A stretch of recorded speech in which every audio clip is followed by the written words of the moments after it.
sudah tercantum 15 institusi yang bisa diduduki oleh prajurit aktif. Makna yang tersirat di dalam rancangan undang-undang itu ada 3, yaitu yang menyangkut masalah kedudukan TNI yang sebetulnya ini bukan masalah baru tapi sudah tercantum di dalam Undang-Undang TNI pasal 3 tentang kedudukan TNI.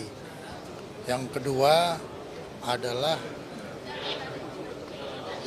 rencana perpanjangan masa dinas aktif dari prajurit TNI mulai dari Tamtama sampai perwira tinggi. Yang ketiga adalah penugasan prajurit TNI di luar atau yang saya sebut sebagai di kementerian dan lembaga. Sebagaimana kita semua tahu bahwa dalam undang-undang sudah tercantum 15 institusi yang bisa diduduki oleh prajurit aktif TNI yang seperti yang ada di dalam Undang-Undang Nomor 34 yang sekarang sedang berlaku. Sedangkan untuk revisinya ini Presiden Republik Indonesia selaku Panglima tertinggi juga telah memberikan petunjuk kepada Menteri Pertahanan untuk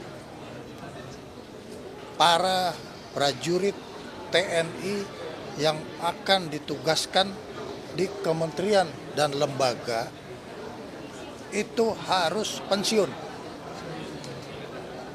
yang kita sebut pensiun dini. Setelah pensiun baru kita usulkan ke kementerian dan lembaga yang dimaksud, tentunya sesuai dengan kapabilitas dan eligibilitas. Dengan kata lain harus terukur dan yang paling penting dia loyal kepada negara dan bangsa. Seperti halnya sebagai prajurit TNI aktif yang memegang teguh Sabta Marga dan Sumpah Prajurit. Ini akan dibahas di dalam panja yang akan dipimpin sendiri oleh Ketua Komisi 1 DPR RI dan masing-masing Menteri Hukum juga menugaskan eselon 1-nya, sedangkan Menteri Keuangan juga menugaskan eselon 1-nya, Menteri Sesnek juga menugaskan eselon 1-nya, sedangkan Menteri Pertahanan menugaskan Sekjen Kementerian Pertahanan untuk memimpin kelompok kerja yang akan membahas 3 pasal yang akan dibahas dengan harapan bahwa ini bisa selesai pada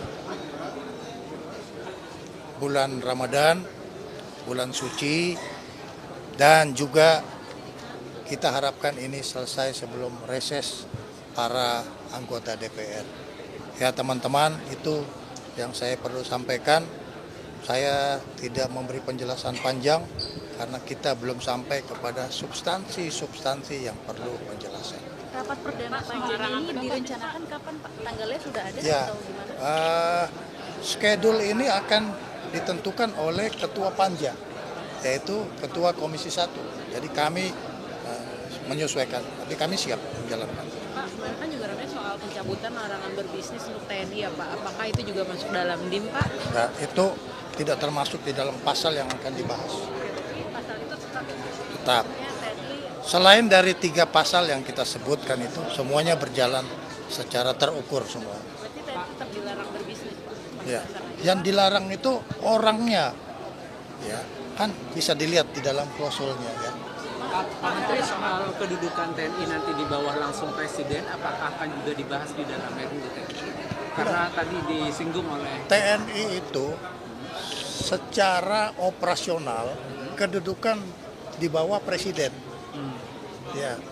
Tetapi dalam hal kebijakan organisasi, kebijakan strategi, dukungan administrasi serta anggaran itu di dalam Kementerian Pertahanan. Ya, tapi kendali Tentara Nasional itu ada di bawah Presiden.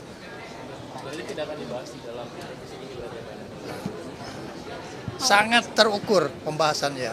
Jadi ini tidak akan ada sesuatu yang menimbulkan interpretasi-interpretasi.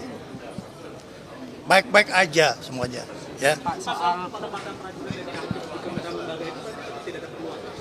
Tetap di 15 kementerian atau di Ya, atau ditambah. jadi ada 15, kemudian untuk jabatan-jabatan tertentu lainnya, itu kalau mau ditempatkan dia mesti pensiun. di Perwas di luar 15. Ya, Tapi harus pensiun gitu jadi ya, Pak. 15 plus dia mesti pensiun.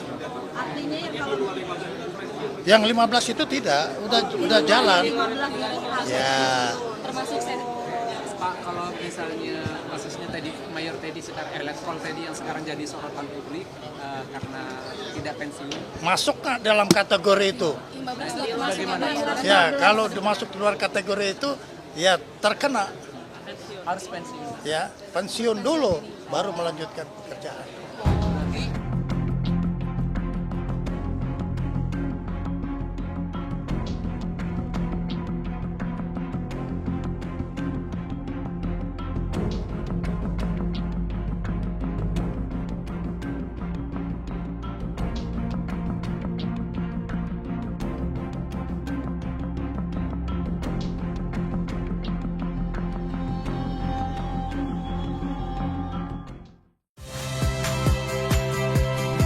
Saya Rahmat Ibrahim. Saksikan program-program Kompas TV melalui siaran digital, pay TV, dan media streaming lainnya. Kompas TV, independen, terpercaya.